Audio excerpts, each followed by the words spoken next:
Hello, welcome back to Elite Recipes. நம்ம இன்றைக்கி ஒரு லஞ்ச் ரெசிபி பார்க்க போகிறோம். லஞ்ச் சைட் டிஷ்ஷாக நம்ம இதை எடுத்துக்கலாம். சாம்பார் ரைஸ், கர்ட் ரைஸ் எல்லாத்துக்குமே இது ரொம்ப டேஸ்ட்டாக இருக்கும். இப்போது நம்ம கத்திரிக்காய் பொரியல், பிரிஞ்சால் பொரியல் எப்படி செய்கிறதுன்றதை பார்க்க போகிறோம். வாங்க. 1/2 kg இந்த மாதிரி நான் குட்டி குட்டி கத்திரிக்காவாக வச்சுருக்கேன். குட்டி சைஸ் கத்திரிக்காய் தான் இதுக்கு நல்லாயிருக்கும். வெள்ளைப்பூடு, கார்லிக்,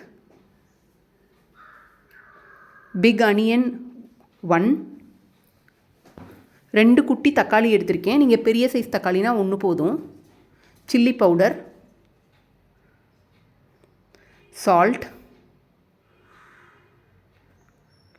கறிவேப்பிள்ளை, கறி லீவ்ஸ், புரோக்கன் உருத் தால்ஸ், அரை உளுந்துன்னு சொல்லுவோம்ல, கடுகு, மஸ்டர்ட் சீட்ஸ், பெருங்காயம், அசஃபெட்டோடியா, குக்கிங் ஆயில், எண்ணெய். இப்போ நம்ம ஒரு சட்டியில் தண்ணி எடுத்துக்கணும். கத்திரிக்காயில் உள்ள ஓரத்தில் இருக்க காம்பை மாத்திரம் கட் பண்ணிவிட்டு, கத்திரிக்காவை 4 பீசஸாக கட் பண்ணிக்கலாம். நீல வாக்கில், லாங் ஷேப்பில் நீல வாக்கில் இந்த மாதிரி கத்திரிக்காவை 4 பீசஸாக கட் பண்ணிக்கலாம். இது குட்டி சைஸ் கத்திரிக்காய்ன்றனால உங்களுக்கு 4 பீசஸ் போதும். குக் ஆகும்போது நல்லா சாஃப்டாக வெந்துடும்.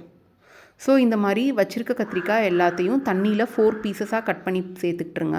கத்திரிக்காய் இல்லைனா கலர் சேஞ்ச் ஆயிரும், அதனால தான் தண்ணியில் நம்ம சேர்த்துக்கிறோம். ஸோ இப்போ எல்லா கத்திரிக்காயையும் நம்ம கட் பண்ணியாச்சு. இந்த கலர் கத்திரிக்காய் டேஸ்ட் நல்லாயிருக்கும், அதுவும் குட்டி கத்திரிக்காய் இன்னுமே டேஸ்ட் நல்லாயிருக்கும். இப்போ நம்ம ஸ்டவ் ஆன் பண்ணிவிட்டு ஒரு கடாயை ப்ளேஸ் பண்ணிவிட்டு நான் 3 டேபிள் ஸ்பூன்ஸ் ஆஃப் ஆயில் அதில் போர் பண்ணியிருக்கேன். இப்போ நம்ம சீசனிங்க்கு தாளிக்கிறதுக்கு கடுகு, மஸ்டர்ட் சீட்ஸ், அரை உளுந்து, புரோக்கன் உருத் தால், அசஃபெட்டோடியா, பெருங்காயம்,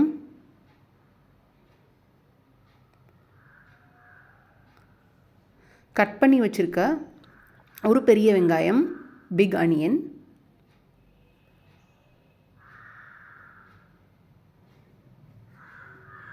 ஜஸ்ட்டு இதை நல்லா கிண்டி விட்டு வேக விட்டுக்கோங்க.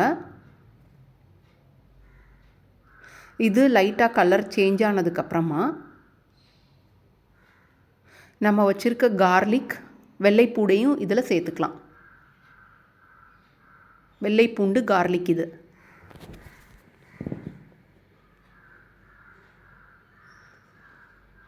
கார்லிக்லாம் போட்டு செய்யும்போது நல்லா பொரியல் வாசமாக இருக்கும். இப்போ நம்ம சாப் பண்ணி வச்சுருக்க டொமேட்டோ, தக்காளியையும் சேர்த்துக்கலாம். இதை நல்லா கிண்டி வேக விட்டுக்கோங்க. தக்காளிலாம் சாஃப்டாக வர்ற வரைக்கும். கறி லீஃப், கருவேப்பிலை சேர்த்துக்கோங்க. இது ஒரு 2 to 3 மினிட்ஸ் நல்லா வேகட்டும்.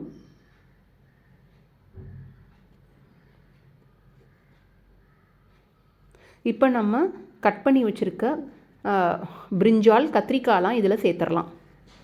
தண்ணியை ஸ்ட்ரெயின் பண்ணிவிட்டு சேருங்க. தண்ணி தேவையில்லை, தண்ணியை ஸ்ட்ரெயின் பண்ணிவிட்டு வடிகட்டிட்டு சேர்த்துக்கலாம்.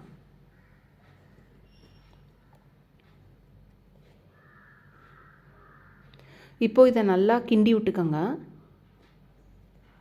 இது அட்லீஸ்ட் ஒரு 5 மினிட்ஸாவது குக் ஆகணும், மீடியம் டு லோ ஃப்ளேமில்.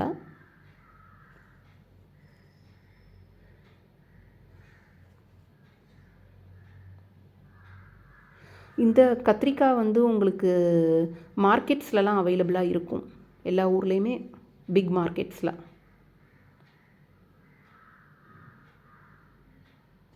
இப்போது 5 மினிட்ஸ் வெந்துருச்சு. இப்போ நான் 1 tablespoon of chilli powder சேர்த்துருக்கேன். நீங்கள் உங்கள் காரத்துக்கு தகுந்தாப்பில் சேர்த்துக்கோங்க. உப்பு, சால்ட்டு சேர்த்துருக்கேன். இதையும் நல்லா மிக்ஸ் பண்ணி விட்டுருங்க. சில்லி பவுடர், சால்ட்டு எல்லாமே கத்திரிக்காயில் நல்லா கோட்டிங் ஆகணும். அது வரைக்கும் நல்லா மிக்ஸ் பண்ணி விட்டுக்கோங்க. கத்திரிக்காயிலையும் நமக்கு நிறையா நியூட்ரியன்ஸ் இருக்குது. It has high fibre and low fat vegetable. So நம்ம டயட்டில் நல்லா சேர்த்துக்கலாம்.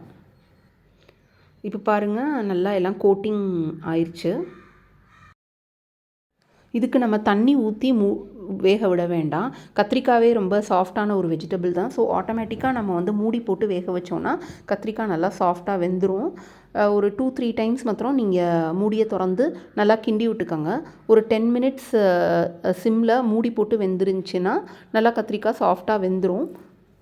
ஸோ இந்த மாதிரி தான் கத்திரிக்காய் பொரியல் செய்யணும். நம்ம லஞ்ச் ரெசிபிக்கு சைட் டிஷ்ஷாக இதை வச்சு சாப்பிட்றதுக்கு ரொம்ப நல்லாயிருக்கும். உங்களுக்கு இந்த ரெசிபி பிடிச்சிருந்துச்சின்னா லைக் பண்ணுங்கள், சப்ஸ்கிரைப் பண்ணுங்கள், கமெண்ட் பண்ணுங்கள்.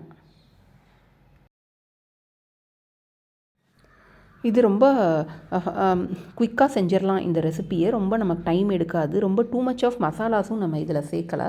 கார்லிக்லாம் சேர்த்துருக்கனால நமக்கு ஈஸி டைஜஸ்டபிள் ரெசிபி தான் இது வந்து. ஸோ கண்டிப்பாக எல்லோரும் ட்ரை பண்ணி பாருங்கள். இப்போ கத்திரிக்காய் பொரியல் நல்லா வெந்துருச்சு. இப்போ இதை நீங்கள் நல்லா ஒரு பவுலுக்கு ட்ரான்ஸ்ஃபர் பண்ணிக்கோங்க. லஞ்ச் ரெசிபி கத்திரிக்காய் பொரியல் ரெடி ஆயிடுச்சு. நீங்களும் ட்ரை பண்ணி பாருங்கள்.